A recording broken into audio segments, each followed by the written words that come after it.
Hello friends, आज मैं आपके लिए एक ऐसी कहानी लेके आई हूँ जो आपके दिल को छू लेगी। एक मिडिल क्लास लड़की के ख्वाबों का राजकुमार सफ़ेद घोड़े पे चढ़कर नहीं आता है। वो तो बस यूं ही गलियों में मिल जाता है। मैं एक अनाथ लड़की थी, अनाथालय में पली बड़ी थी। 10वीं के बाद से ही पढ़ाई के साथ साथ पार्ट टाइम नौकरी भी करने लगी थी। तन्हाई और दर्द तो जैसे कभी न जाने के लिए ही मेरे जीवन में आए थे। वैसे तो कई क्लासमेट थे मेरे, पर शायद मेरे दर्द को मुझसे ज़्यादा कोई भी महसूस नहीं कर सकता था।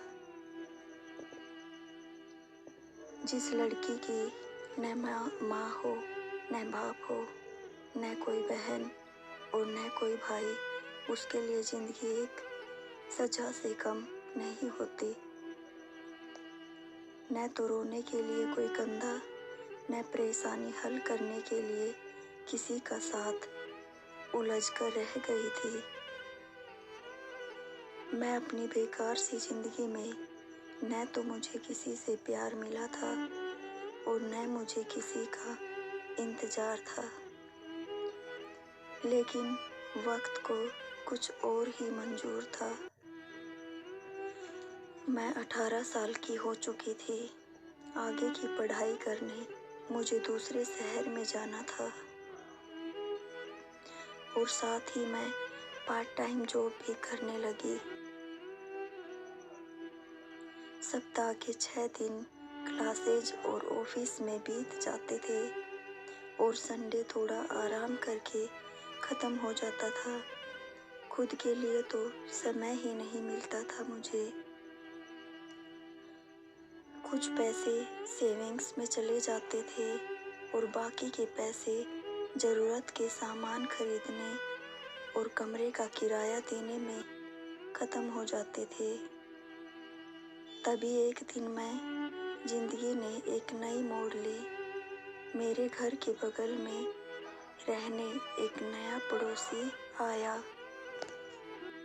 वैसे तो मैंने पहले उसे नोटिस नहीं किया, लेकिन धीरे धीरे मैं उसे नोटिस करने लगी थी। मेरे घर से बाहर जाते वक्त और वापस घर आते समय वो अक्सर छत पर टहलता हुआ मिल जाता था। उस दिन हमने एक दूसरे से पहली बार बात की। धीरे धीरे बातों का सिलसिला शुरू हो गया। उसने बड़े ही चालाकी से मुझसे मेरा फ़ोन नंबर मांगा और फिर मुझसे फ़ोन पर बात करने की परमिशन मांगी।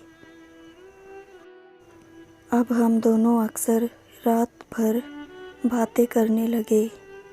वो पढ़ाई में भी मेरी मदद करने लगा था।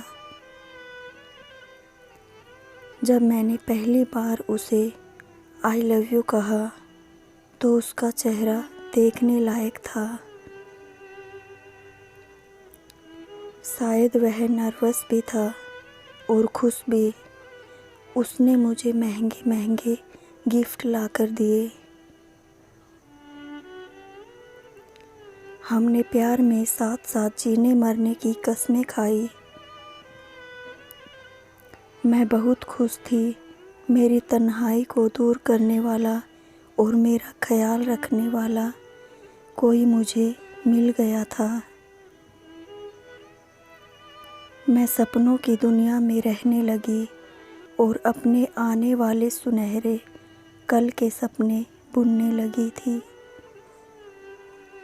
वक्त बीतने लगा। देखते देखते 3 महीने बीत गए। अब उसने बाइक ले ली।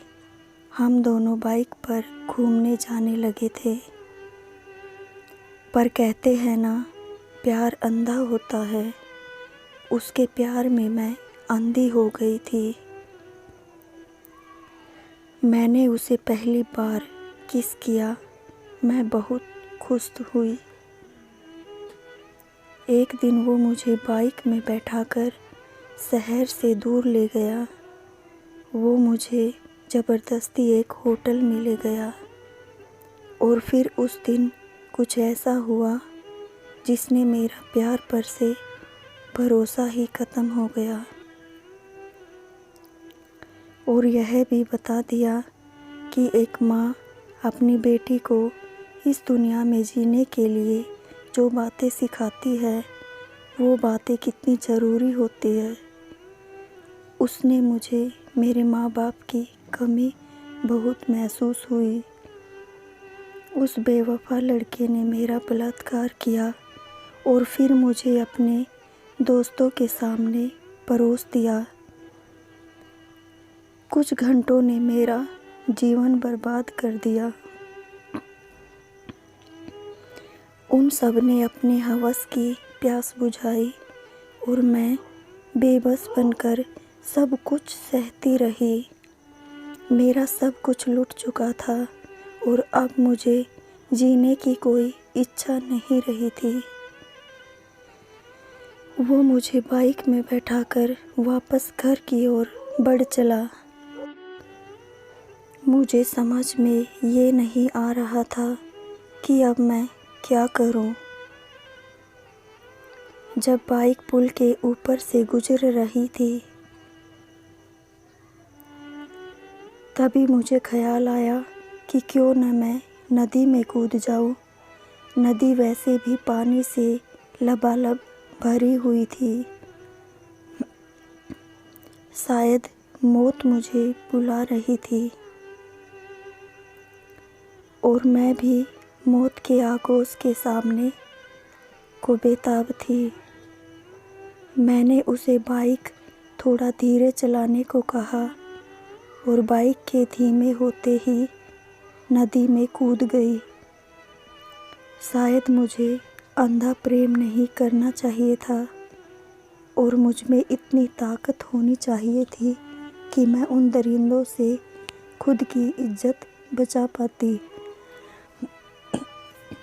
काश मेरी भी कोई माँ होती जो ज़िंदगी के कदम कदम पर मेरा साथ देती। शायद परिवार का साथ मिलता तो मैं कोई गलत कदम नहीं उठाती। किसी का सच्चा साथ मुझे मिलता तो मैं आज जिंदा होती। या फिर गलती इस समाज की है जिसने स्त्री को इतना कमज़ोर बना दिया है कि वो किसी से अपनी रक्षा भी नहीं कर सकती है। दोस्तों, इस कहानी से हमें यह सीखने को मिलता है, प्यार कीजिए लेकिन असली है या नकली यह पहचानने की भी क्षमता रखिए। दोस्तों, अगर आपको मेरी वीडियो पसंद आई हो तो चैनल को लाइक, शेयर और सब्सक्राइब ज़रूर करें। धन्यवाद।